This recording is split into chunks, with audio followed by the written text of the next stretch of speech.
Вон. Умница.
Если никуда не ссылать свой нос, то все порастет грязью. Что я тебе и говорю. Селедка вон стоит уже. Сколько не хватает, скажи ему? Порции. 3 штуки? 3 порции. Мы не хотели делать такой пафосный большой клуб. Мы изначально хотели открыть маленький барчик. Ну, приносил бы нам там денег на бизнес-класс, на билет. Ну и хватит нам. А как-то так вот, ну, закружилось. Ну ладно, все, пиздец.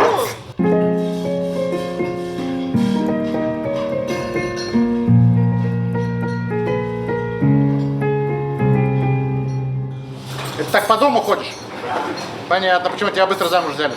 Дома хватит, пожалуйста. Когда мы приехали 20 лет назад, у нас была маленькая гостиница. Потом нам достался маяк. Когда мы в него только зашли, это была столовая, пластиковые столы, пластиковые стулья. А в баре, я очень хорошо помню, был 2-литровый добрый сок и водка Немиров с перцем. Тогда нам надо было хвататься за все. Крыша текла, это было как сито. Макс, поднимай отсюда наверх. Я помню первое шоу, это было не шоу. Это жалкое подобие мальчиков, переодетых в девочек. Доля, что ты прешь в сумках в таких количествах? Уникальный костюм. Ты, может, не показывай. Филье. Грудинка трансвестита. Собственным соку. Я первый раз поехал в Китай, когда я хватал не столько для себя, не столько я хватал для артистов. Чемоданы набивал платьями, стразами, колье. Я все покупал для клуба. Надо вкладывать. Ну и вкладывать много.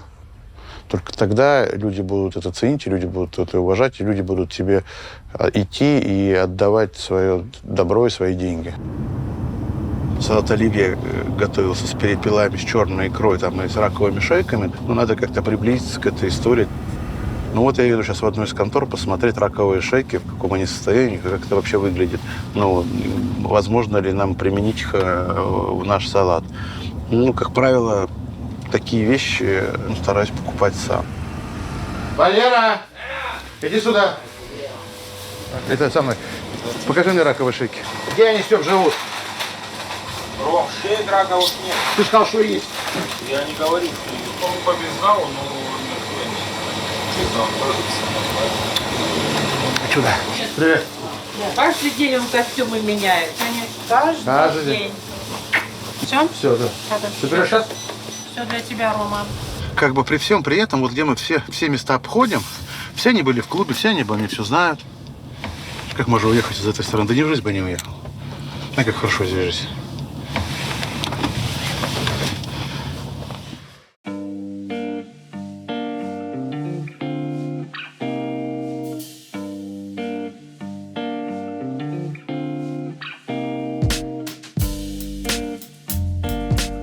Этот сериал мы снимали в прошлой жизни, от которой мало что осталось. И когда мы ездили по всей России, искали интересных квир-людей, чтобы рассказать их истории, мы даже не представляли, при каких обстоятельствах мы покажем это кино. И уж точно мы не думали, что всю нашу команду разбросает по всему миру, от Бразилии до Тель-Авива. Я 2 месяца назад оказался в Берлине.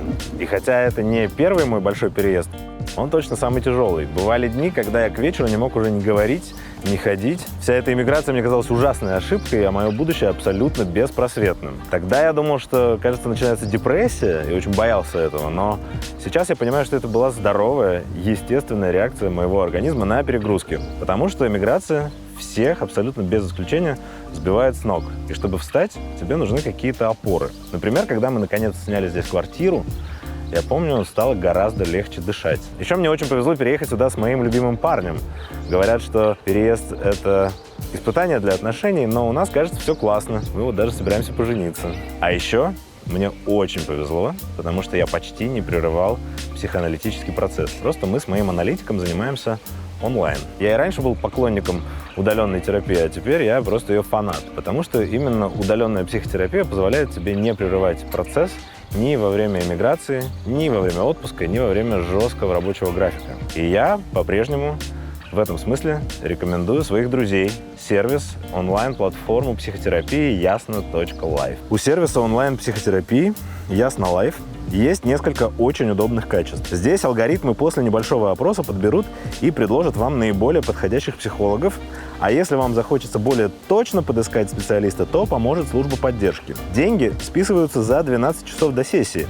Это помогает преодолеть сопротивление, и за сутки вам придет напоминание, чтобы вы точно не пропустили оплаченную консультацию. Важно, что все психологи на платформе обладают как минимум 3-летним стажем практики и хорошим образованием. Занятия онлайн экономят уйму времени. Консультация стоит 2850 рублей. А с промокодом КАРЕН вы получите скидку 20% на первую консультацию. Этот промокод важно ввести при регистрации.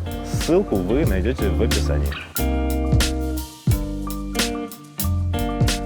Сейчас во всем мире идет месяц гордости. Это месяц, когда квир-люди себе и окружающим напоминают, что у нас есть все те же права, что и у всех остальных. Право любить и открыто выражать свою любовь, право заводить семью и детей и так далее. И сериал «Квирография», он ровно про это же.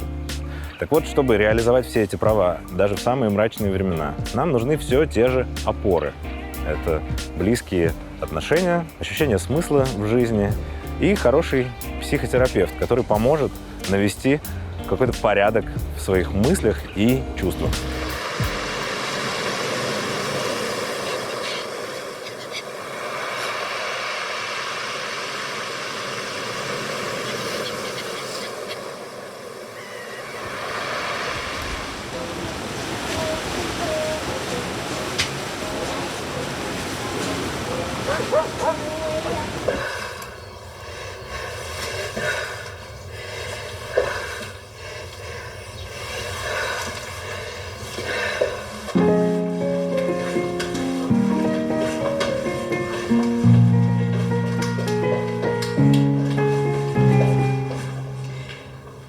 Сейчас мы с вами немножко полетаем. Задача будет раскрутить плечевые суставы и взлететь. Натягиваем пальчики. И можно в какой-то момент начать подпрыгивать.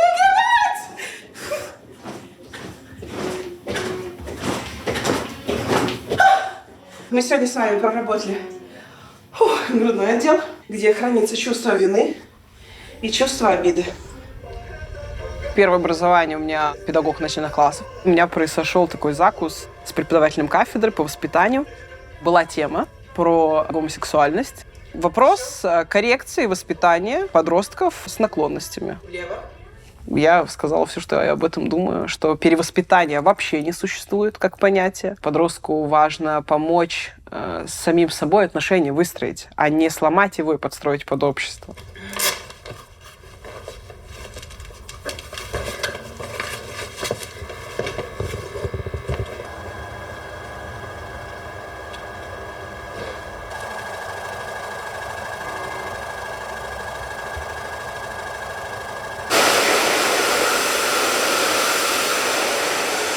Меня вызывали на кафедру, потом в деканат.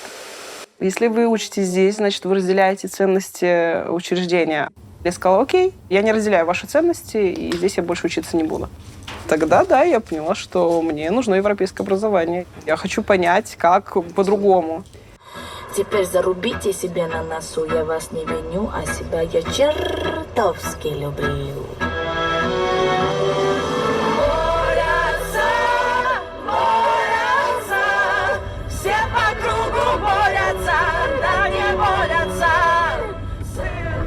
Уже будучи психологом, я просто пошла на курсы ЛГБТ-психологии.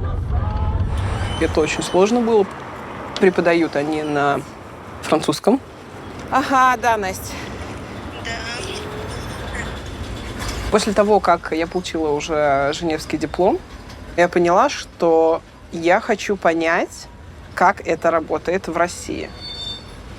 Я просто ночью в ТикТоке выкладываю видео. Ребят, я приеду в любой город, где вы меня ждете.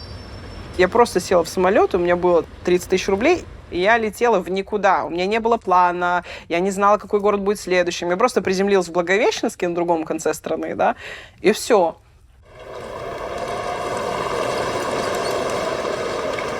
Самый главный вопрос теперь, чего хочешь ты? Вот в преддверии Нового года он прям, знаешь, вот такой максимально актуальный. Вот как бы ты хотела свой следующий год прожить? Семинары, которые я вожу по стране, они тоже про отношения. Я не занимаюсь вопросами большой истории. Я про то, что, а как сейчас?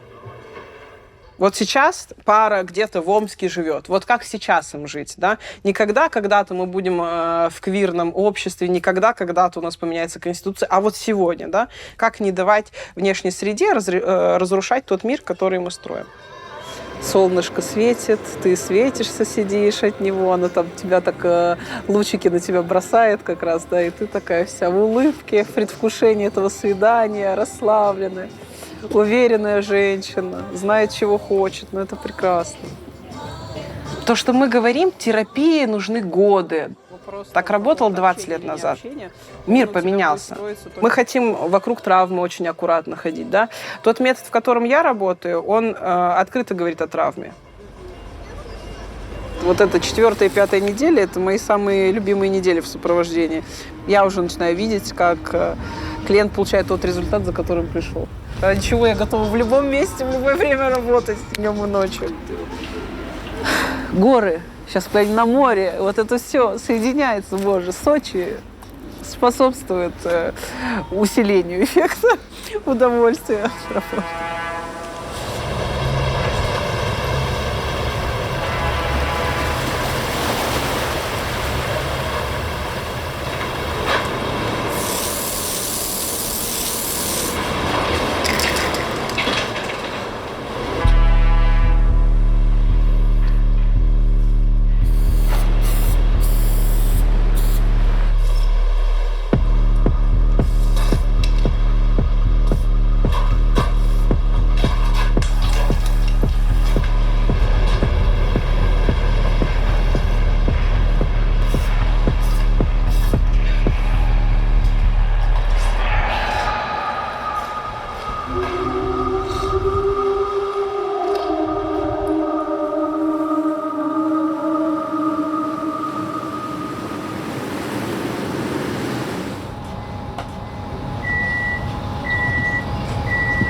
Посадка окончена, поезд отправляется.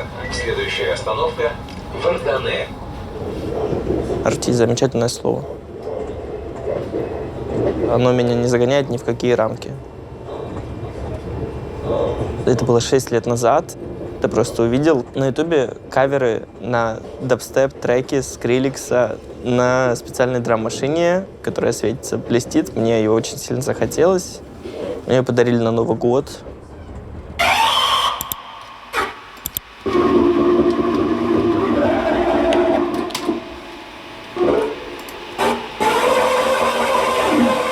Как-то у меня появилась очень большая тяга к изучению необычной музыки.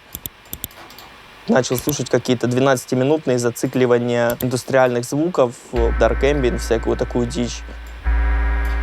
Весь свой первый альбом я записывал на микрофон, просто петличку, такую, чтобы в скайпе созваниваться.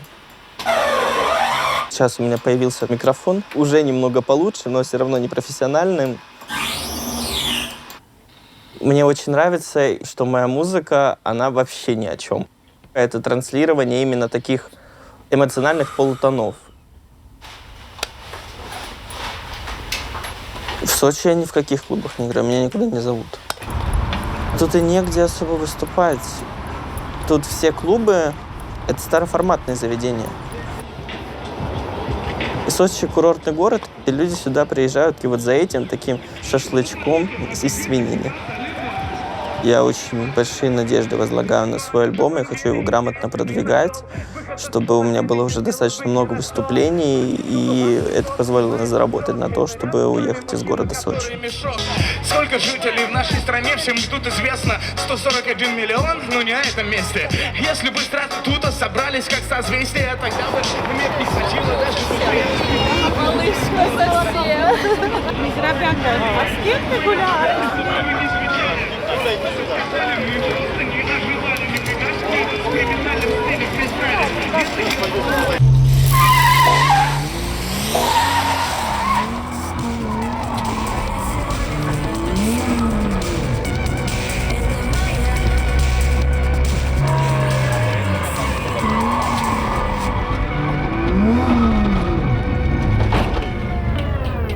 Вот и подрифтили. Как будто у тебя колесо вывернуло. Да, что-то страшное произошло.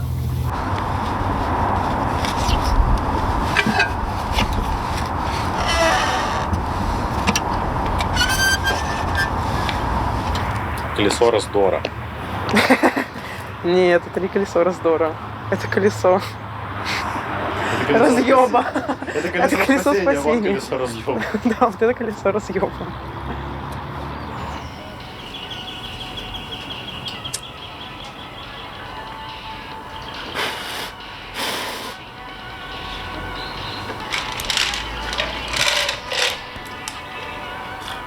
Я же тут живу 2 года. Приехала я из Екатеринбурга. Я работала в общепите.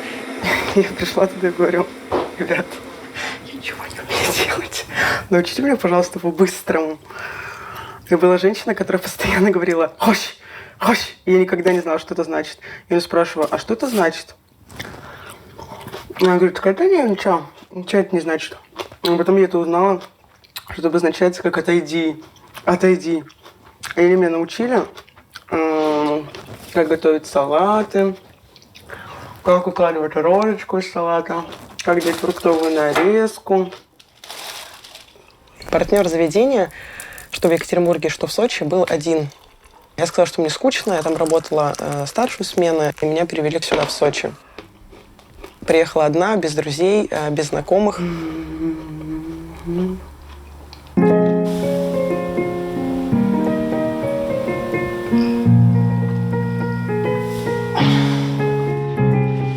Всю свою жизнь я занималась спортом. Поднимаешь сюда. Отец мой, он был КМС по лыжному спорту. Он всегда хотел, чтобы мы тоже всегда занимались спортом. И потом как-то случайно мы зашли в манеж, увидели скалолазание. И решили, может быть, мы попробуем. Я участвовала в чемпионате мира, потом на чемпионате Европы. Мне еще до 18 лет было, но я уже как бы выступала за взрослую сборную России. Да, мне вообще любой вид спорта давался очень просто. Если мне что-то нравится, я просто как бы беру и делаю это. 19 числа, 19 сентября 2021 года я забрала самокат. Был теплый весенний день. Я ехала, совсем ничего не подозревая. Не хочешь, я так напишу? Не надо. вообще ничего. Теплый весенний день. Я Думала. с утра выпила сок. Думала о том, что поеду на работу. Заехала, не доехала до сигаретки и упала. У меня есть свой самокат. У меня он очень сильно скрипел. И мне посоветовали сходить в ремонт. Мне сказали, что нужно заменить трубу. Окей. Что было дальше? Я ее поменяла, все отлично. И я просто съехала вот с такого маленького поребрика, с которого всегда съезжала. И у меня эта труба сломалась. Нога попала прям в самокат. И я лежу, вот так вот просто лежу, и вижу, что у меня нога в другую сторону, просто в другую сторону. И я смотрю и такая думаю, а что делать? И я просто лежала на полу и кричала, что помогите мне, пожалуйста, помогите. Меня забирают в больницу, отвозят, делают снимок. Говорят, у тебя сначала двойной перелом лодыжки, а потом сказали, что тройной. У меня еще тогда был день рождения, должны были родители приехать. Очень много планов. И я просто понимаю, что у тебя ничего этого больше не будет. И я просто лежу, смотрю на свою ногу и думаю, капец, и что мне делать?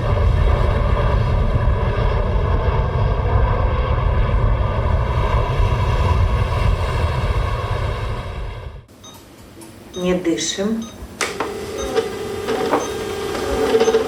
Все, можете дышать. Значит, что хочу сказать по электрокардиограмме, конечно, 23 ноября у вас без изменений пленочка, но никакой катастрофической ситуации в виде ишемии, блокады и нарушения ритма сердца нету. Ой. А что так вдыхаете? Это потому что не работает ничего.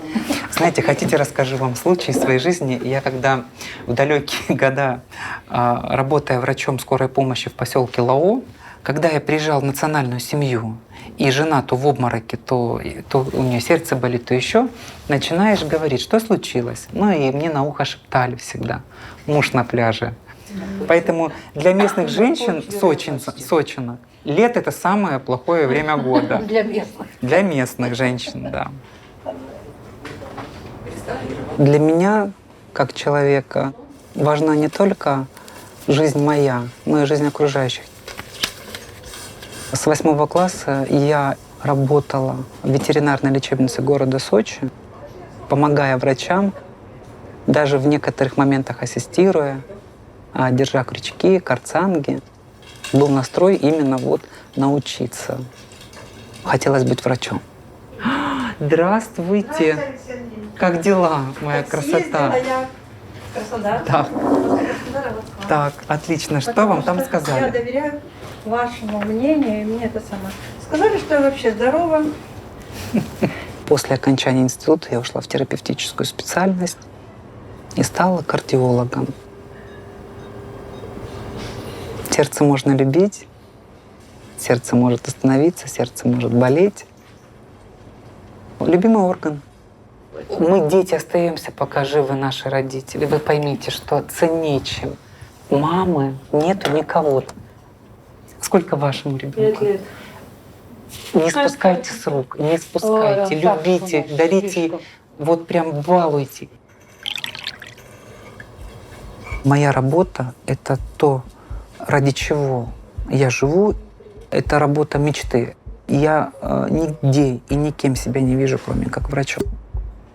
Потому что это моя жизнь. Вы знаете, она на таком месте расположена, что... Ой, теперь присядьте. Терпим. Ой-ой-ой, стена. Ничего страшного. Здесь прям гной. Что я не совсем обычная врач.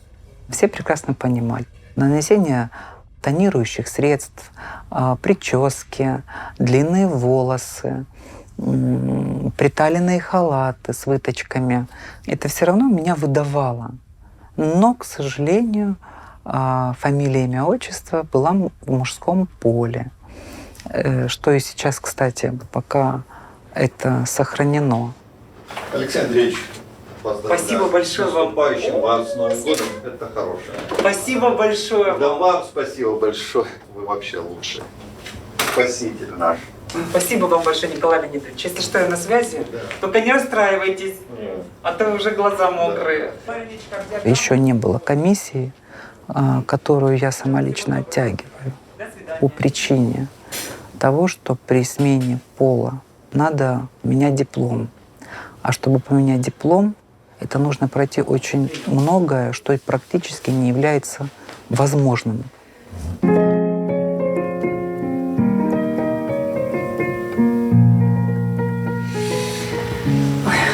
Беру свои лекарства самостоятельно.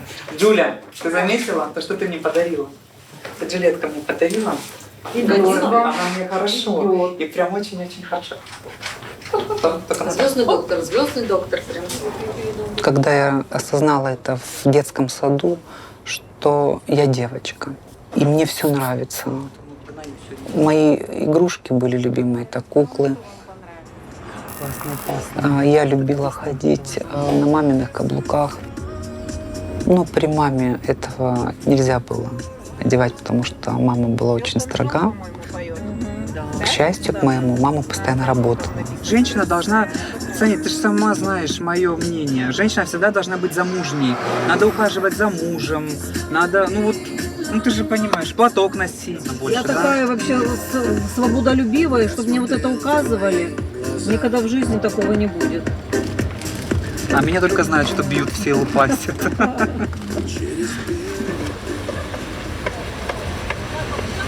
Сочи – это интернациональный город, где много народов разных, кавказских. Ты нормально? И появление ребенка белой вороны просто приводилось к унижениям, обидам, прессингу. Даже где-то и когда-то кто-то двинет.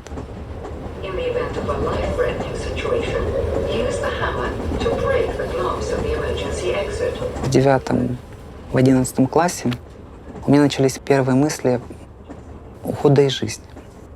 Я не знала просто, как, я боялась умереть, но хотелось.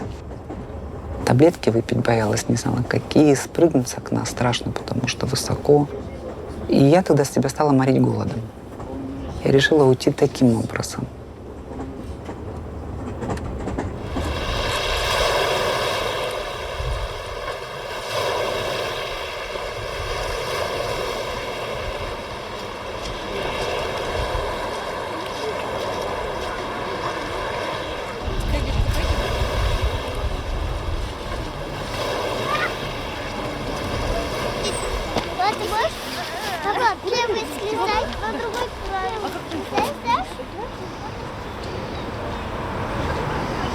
Ребята, доброе утро. И утро начинается сегодня не с кофе, а с типографии. Посмотрите, что у меня в руках. Мы успели напечатать. Это квир-ежедневник. Первое такое практическое издание психолога в России для квир-персон. Очень тяжело. Но я так рада, что мы успели. Это так круто. Все мои 4 мужей знали, что я лесбиянка. Я не знаю, почему они женились на мне. Мне опять написали, что я похожа на инстасамку. Это, конечно, самое непонятное мне сравнение. У меня были любовницы, у меня были разные отношения. Но мне нужен был штамп, у меня был контракт, было много работы в политике, и мне нужен был брак. Я работала политическим психологом почти 10 лет. Политический психолог – это тот, кто собирает образ кандидата с точки зрения психологии, как люди его или ее воспринимают. У меня были контракты с правительствами разных регионов, и мне было важно держать лицо. И вас с наступающим.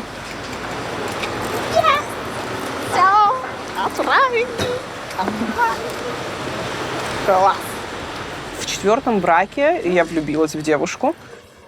Я пришла домой и сказала, что нравится тебе это или нет, но она будет жить с нами. Мы пожили втроем полгода. Просто я ему честно сказала, и ей, я говорю, такой формат отношений мне не подходит. Я хочу традиционную семью, но с женщиной. А я, кстати, не заметила. Ты рукколу вчера заказывала? Да, 2 упаковки. Если они не дозвонились, может, они что-то не довезли, ты проверь по списку, пожалуйста. Да, конечно, блин, Ксюш, вот я сейчас возьму и буду проверять. А нет?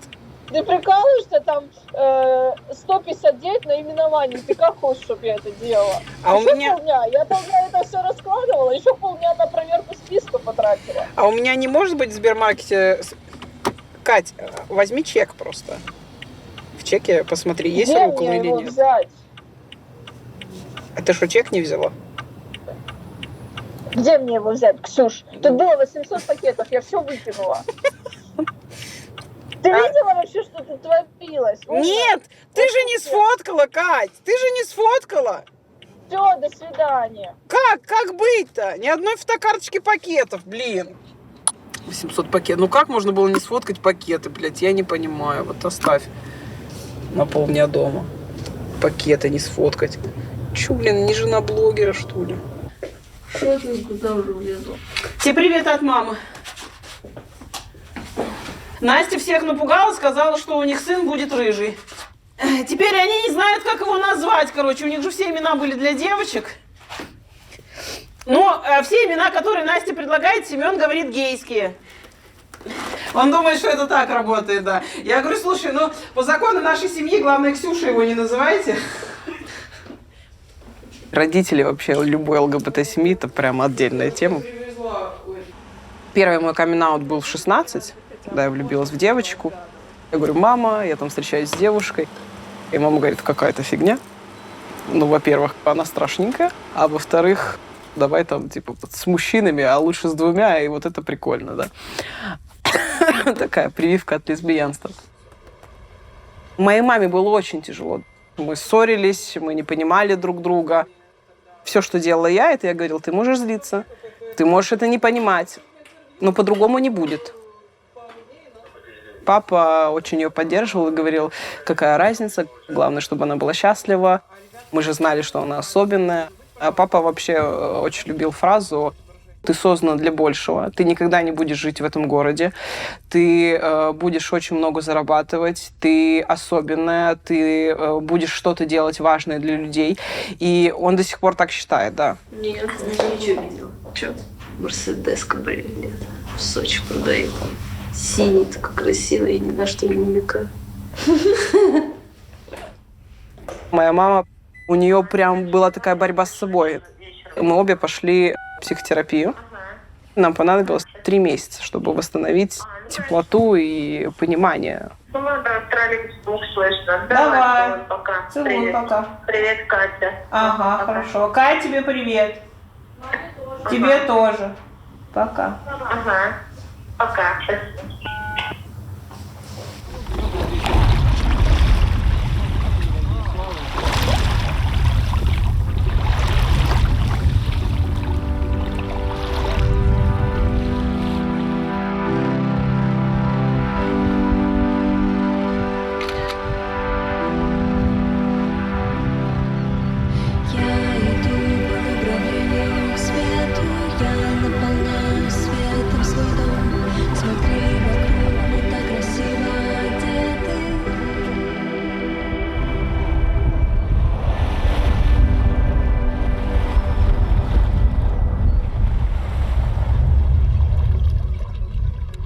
С родителями все сложно.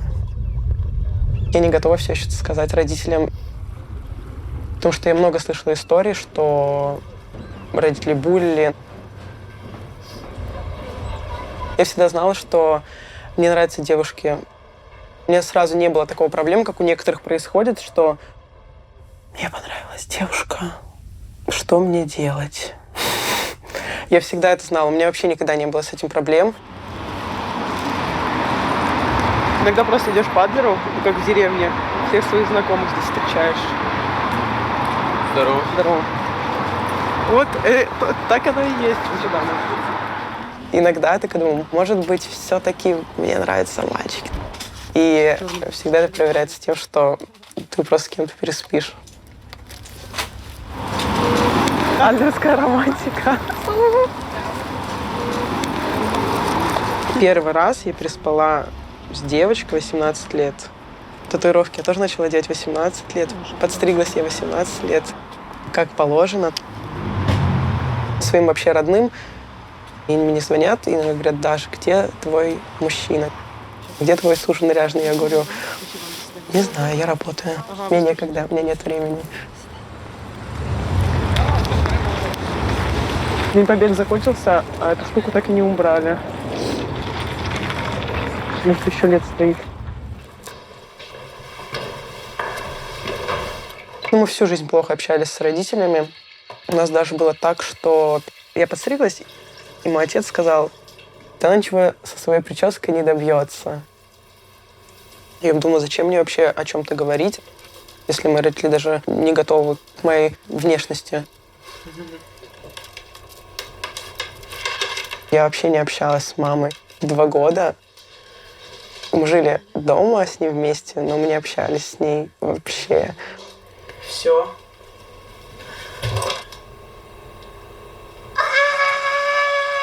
У нас вообще была история, когда-то она сюда приезжала, и у меня была соседка.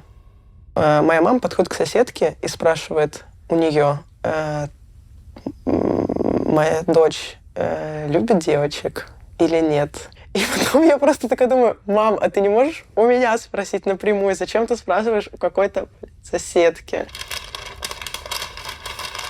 Моя мама как будто читает какие-то психологические книжки и такая: о, надо позвонить своим детям. Я говорю: мам, ты что, там книжек не читалась? Опять психологических своих. Как нужно о детях заботиться. Кстати, вы уже разобрали. Он сидит прям очень в тему. Так приятно, что я похудел. Так. Интересно, для чего этот карман сзади? Если говорить о жизни, то есть Лёша, есть Алексей. Алексей — это домина в латексе на каблуках. Это же корсет. А Лёша — это Лёша в обычной жизни, которые, в принципе, особо не отличаются. Алло, привет, слушай, апдейт по новогоднему костюму. Мне приятнее говорить о себе как квир. Мне кажется, что слово «гей», оно тебя загоняет в какие-то рамки. Для меня очень близка фраза Ренаты Литвиновой: ориентация — это любовь, маленький размер. И для меня неважно абсолютно, кого любить. Я все сломал. Но нет. Крутые перчатки. Их кто-то поносил уже, да? У меня не было вот этого тяжелого принятия себя. Я просто всегда чувствовал себя тем, кем я являюсь. Почитал в интернете. Это типа так называется. Прикольно. 385 рублей сделали скидку 50%. Я взял, конечно. Она просто мне нравится тем, что она очень большая и вместительная. Но у нее очень короткий ремешок. Но все равно неплохо. Очень даже неплохо. Она прям такая искажающая пространство.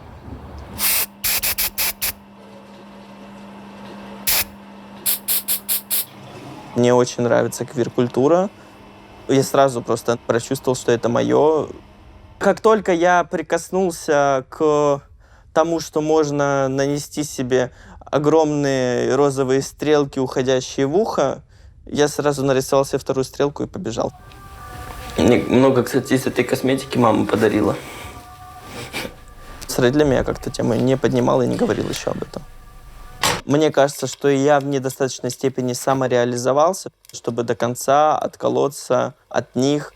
Как только я сам для себя полную финансовую свободу получу, я сразу уже после этого это сделаю. О, блядь, я сломал молнию. Бля, Нового года не будет. Так, при всем уважении, она вчера застегивалась. Блядь, походу я просто доломал ее сейчас. Она Я сломал молнию. Так. Не зря в школе технологию преподавали. Боже, какой я молодец. Я даже не знал, что я так умею.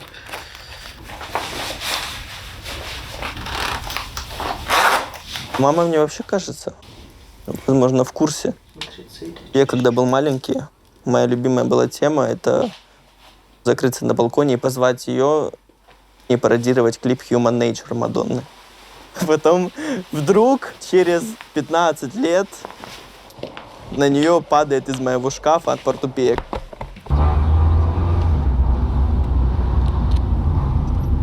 С отцом мы намного меньше общаемся. Ну, это такой крепкий, лысый мужчина. Не выделяется среди вот общей массы людей в черных куртках. Единственное, что меня спрашивал отец, это типа, а что у тебя типа ногти накрашены? Это некрасиво. Я говорю, это очень, блядь, красиво. Я ж не даю советы, как ему выглядеть. Он выглядит так, как он хочет. И я даю ему понять, что я буду выглядеть тоже, как хочу.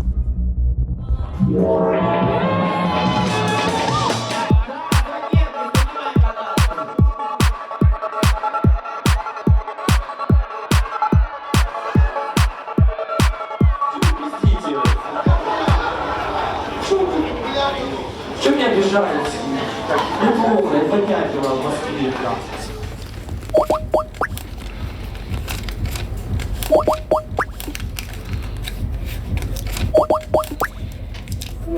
Ты с кем собрался на пляж-то идти? С Никитой, с Давидом. А, втроем?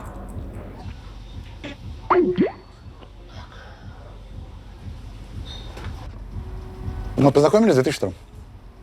Мы это не забываем. Последний день работы центральной станции. 14 апреля в клубе тусил Басков, Киркоров, Укупник, кто-то еще. Я не мог попасть туда. Огромной очереди. Я кружился на машине по городу, уже пьяный. Ну и в один момент я подъезжаю, смотрю, очереди нет. Андрей работал менеджером. И вот он уже всех проводил, пустой зал. Один саксофонист, и я пьяный. Я у него попросил водки, он со мной что-то посидел, мы что-то поговорили. Так я ему 70 рублей за эту водку торчу еще. То на следующий день, когда уже я протрезвел, мы созвонились с ним, встретились, ну и как-то вот закрутилось. Как ты погулял у меня? Я хорошо погулял, сейчас покажу, как ты не дозвонишься. Куда пойдешь? На массаж. Опять на массаж? Ты что-то зачастил у меня на это. 2 массажа у меня все. 2 массажа? А ты к одному и тому же массажисту ходишь, нет? Конечно. К Ванечке?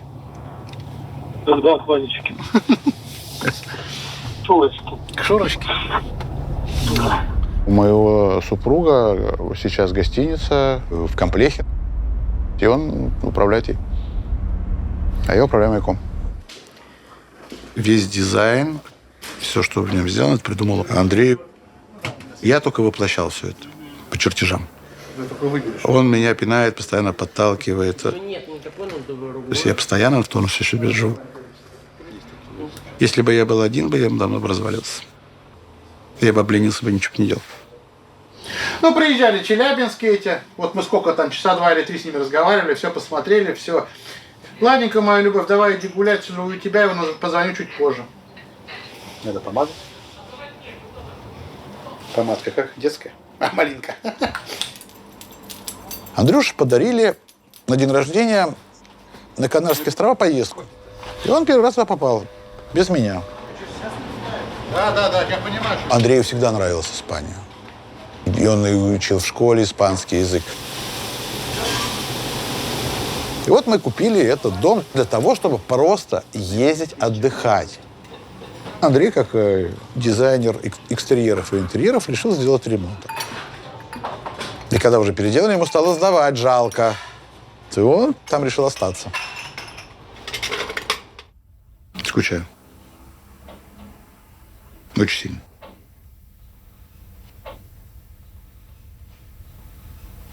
Шесть лет скучаю, мучаюсь.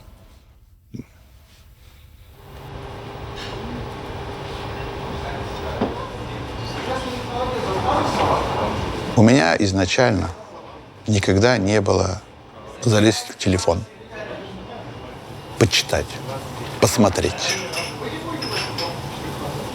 Я не знаю, что там происходит. И он тоже не знает. То есть, если ты делаешь, сделай это так, чтобы не обидеть.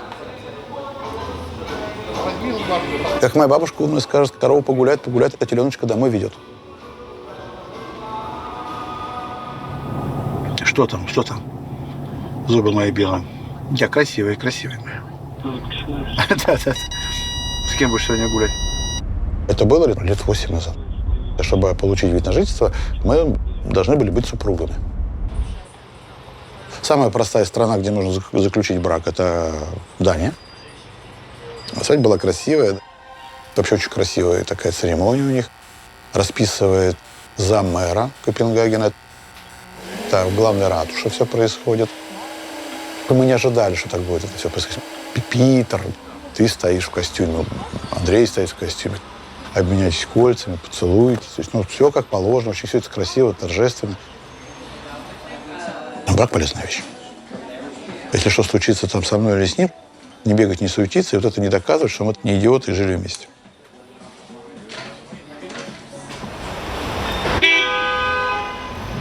В России не нужно никому не брать. Ну, мы что здесь не держимся за руки на улице, что там мы не держимся за руки? Есть нормы жизни. И когда мне человек рассказывает, что он надел 12-сантиметровые каблуки, накрасил лицо, наклеил стразы и пошел в Макдональдс, я ему набью лицо за это.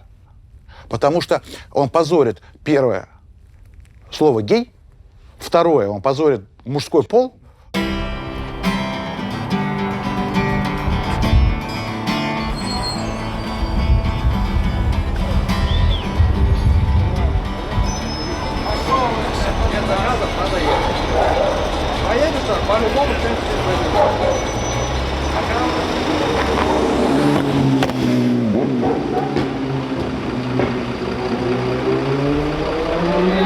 Законодательство о гражданстве должно быть более либеральным. Это совершенно очевидно.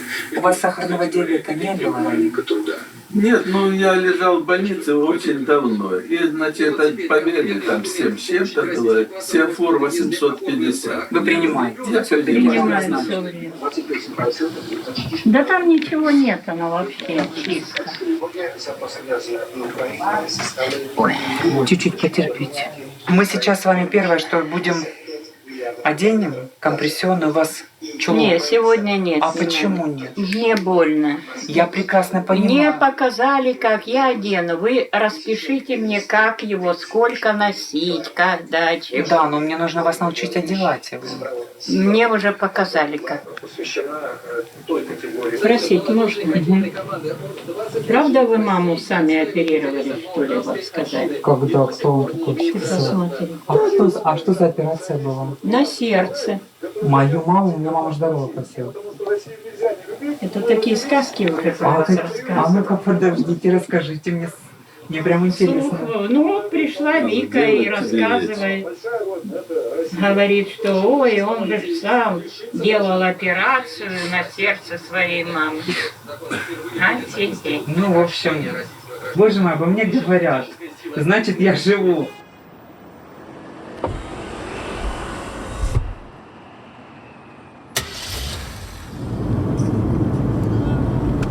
Впервые я узнаю о транслюдях в 2014 году.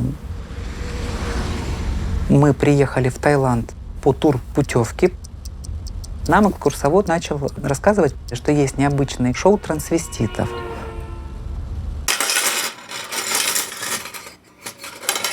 Почти как хирургический набор. Но отчасти маникюрный. И я первую, на какую экскурсию поехала, это на шоу Тиффани. На правой руке, левой рукой, где выступали красивые дамы. В жизни не скажешь, что это были бывшие парни. Почему ты решила это сделать? Ведь мне казалось, что это такая тема, на которую ни ты никогда не говорила, ни с тобой никогда никто не говорил во всей вот этой светской тусовке. Возвратившись в Россию, я начала этим активно интересоваться. У меня перевоплотилось в голове все с точностью до продумывания как, что, почему, когда. И увидя камин-аут Наташи Максимовой, я на следующий день пошла, сдала все анализы, изучила протокол американский, назначила себе заместительную терапию. Я говорю, я бы хоть завтра, я бы даже легла бы на комбинированную операцию в один наркоз, все сразу. Я бы вытерпела все, но потом я докажу, что я какой-то врач. Если меня сейчас не узнают. Чарука, Чара, Бихан, воспитывай. Пиздец, вы знаешь, на кого я похожа? На проводницу Ларису.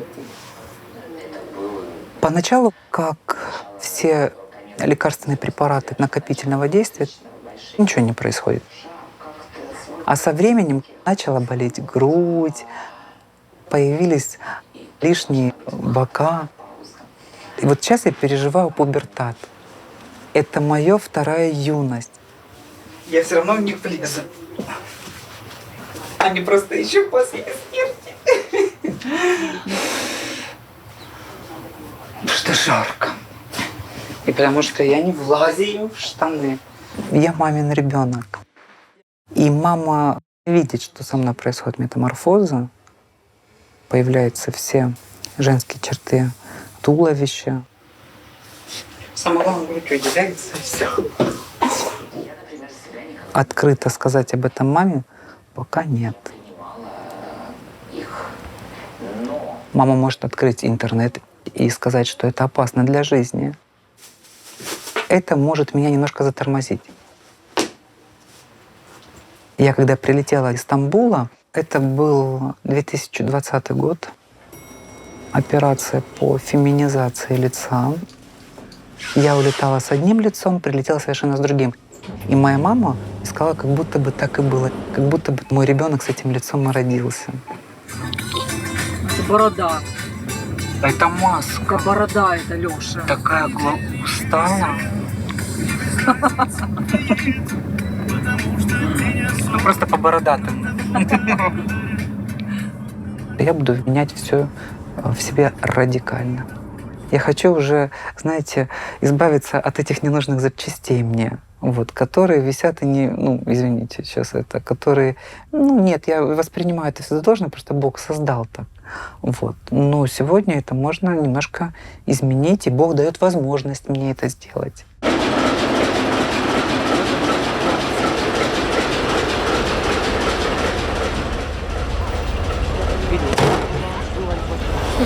Тут. А глаза блестят. Хищники. После смены пола улечу в Турцию. В Турции мой молодой человек. Каждая женщина должна ехать за мужчиной. Привет, а я еще не дома. Да, мы с подругами сидим здесь в кафе, ну, пьем чай. Я себе ищу патриархальную семью. Я сейчас буквально тебе... Можно через часик тебе перезвоню? Это дети, это очаг, это забота о муже. А муж — это добытчик. Женщина может иметь свое мнение, а своему мужчине, она своего мужчину должна слушаться. Как мне сказала одна здесь Аза, без пизды и глаза, Фарухи, что я буду жить до 92 лет. А я говорю, а в каком обличии только? До 92 лет.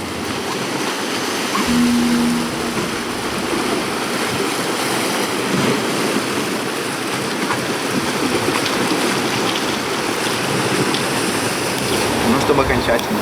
Все, крайне.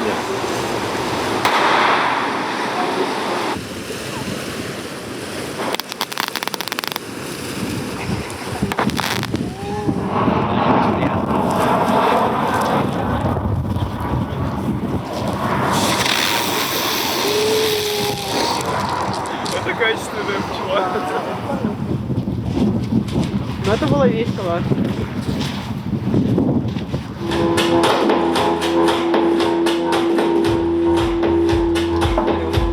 Все мои друзья, с кем я общаюсь, все всегда знают, что я общаюсь с девочками.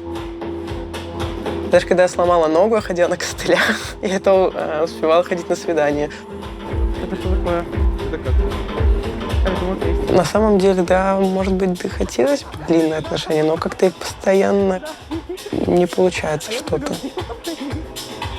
Мне перестает нравиться человек, там, может, через 1-2 дня. И все, мы просто с ним не общаемся.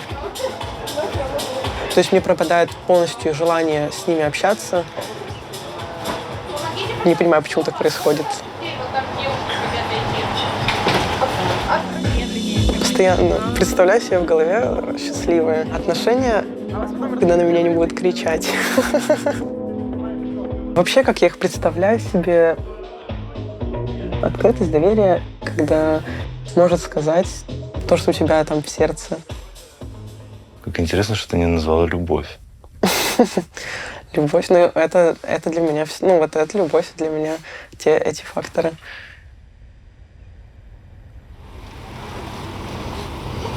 А я всю жизнь пытаюсь, как тебе сказать, заслужить ее дружбу, что ли. И мне каждый раз мне как бы так горько, так обидно.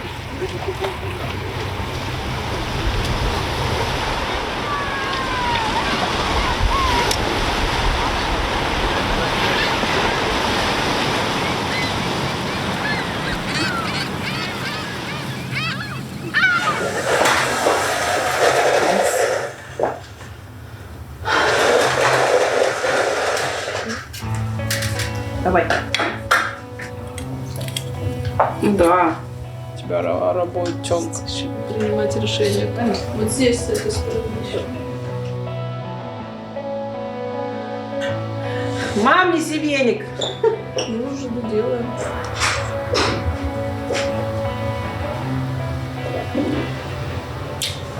Ну чего?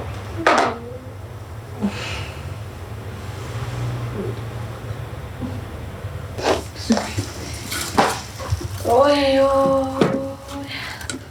Я подарочек. Я не могу вот так обратно их запихать. Да, да. Ксюша, уходи.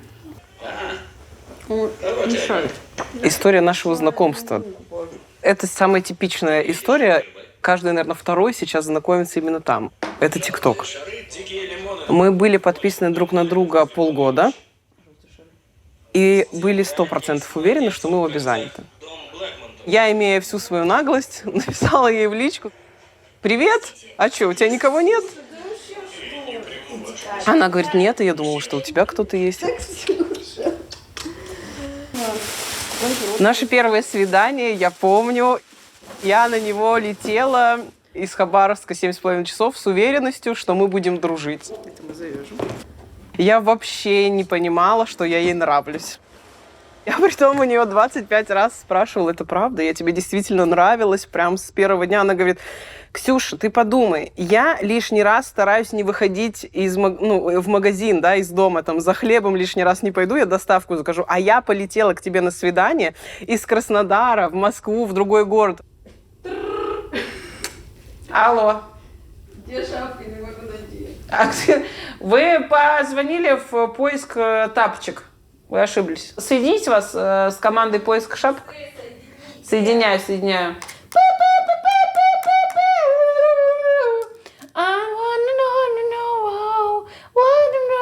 Алло, здравствуйте. Служба спасения шапок.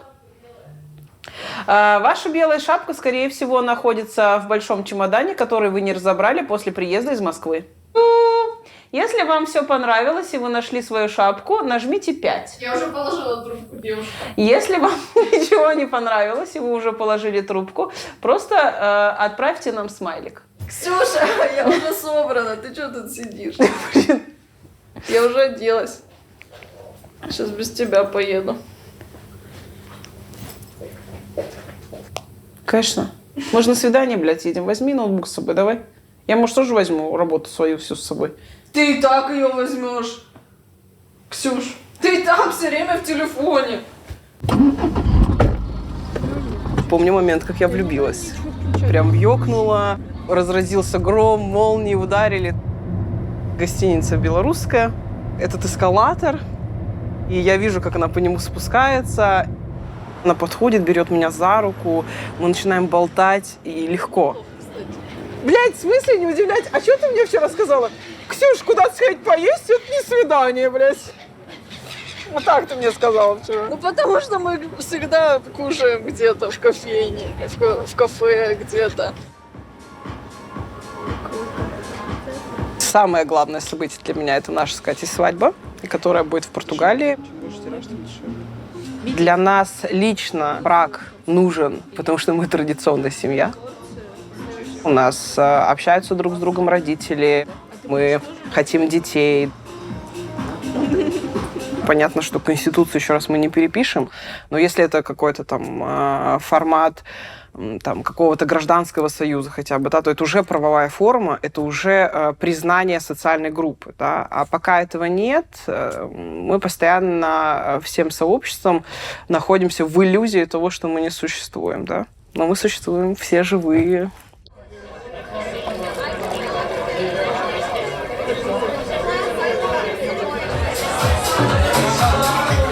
Макс, давайте тогда последней компании все. Вешаем цепочку закрытую. Я не топчу за гей-жизнь. Работаю, как работаю. Я делаю бизнес, я бизнесмен обычно. Кто-то пончики жарит, а кто-то гей-клуб держит.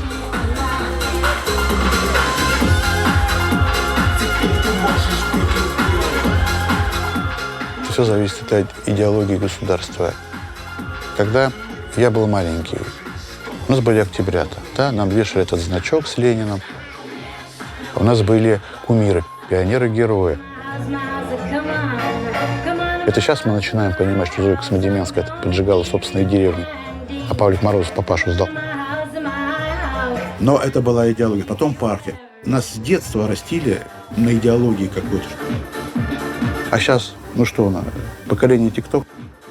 У нас страна вымирающая нация. У них в голове каша. Надо идеологию в стране построить.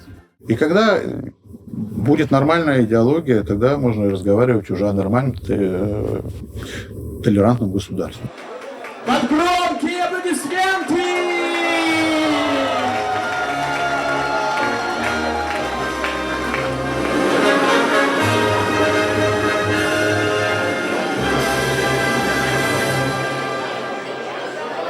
Уважаемые граждане России, дорогие друзья, заканчивается 2021 год. Совсем скоро время перенесет нас из прошлого в будущее. Всех нас объединяют сейчас надежды на предстоящие добрые перемены. Дорогие друзья, самое главное, что все трудности уходящего года мы преодолевали вместе.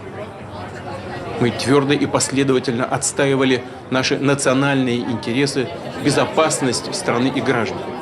Через несколько секунд наступит Новый год. И во многих семьях, в том числе и у наших соотечественников за пределами России, прозвучит традиционное «С Новым годом, с новым счастьем».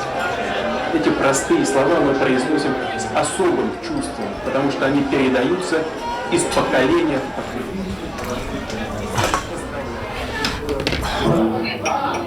Ну что, вы включили президента?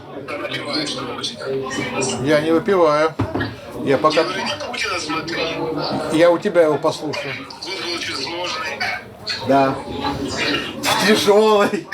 Тяжелый, да. Скрепимся. Скрепимся, да. А курант еще не бьют? Во! Во, у нас тоже начали.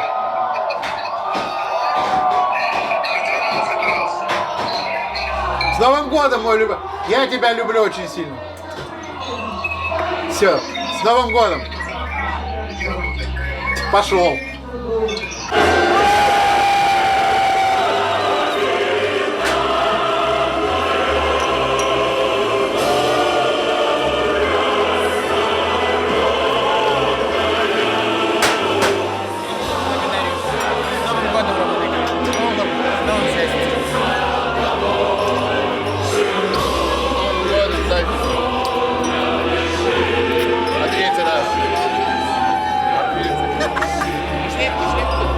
В 22 году я хочу продать маяк и уехать. Я хочу домой, я хочу к семье.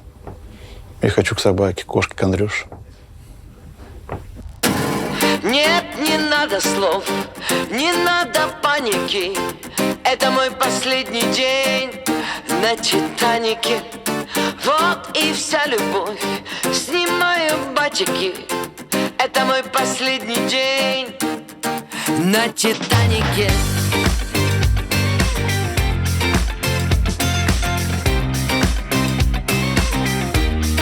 На Титанике.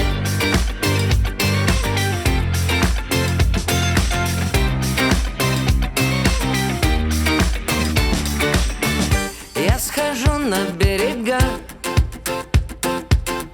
Я когда-то верила во что-то большее, чем чьи-то громкие слова, чьи-то нежные глаза, по факту в которых лишь пустота. Я себя сделала сама, я никому ничего не должна. Опустила и взлетела выше к далеким берегам, вопреки шансам и острым волнам. Отпустила и пропела: вы не мой капитан, а я не ваш океан. Так оставим ненужные проводы, вы не больше, чем спам, разлитый по сердцам.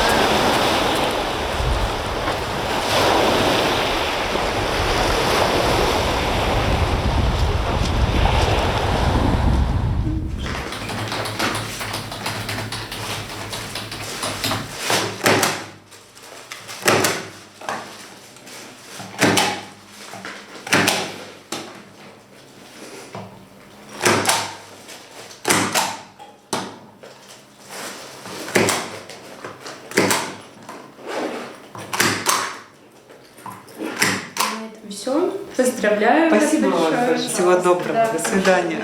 Вам тоже.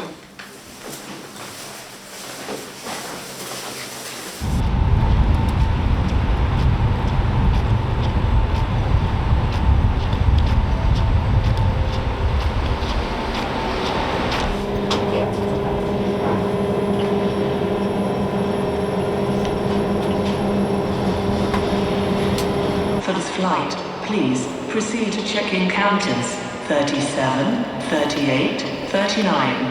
Thank you.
Это мой последний день на Титанике. Вот и вся любовь, бросаю фантики. Это мой последний день на Титанике. На Титанике. На Титанике. На Титанике. На Титанике.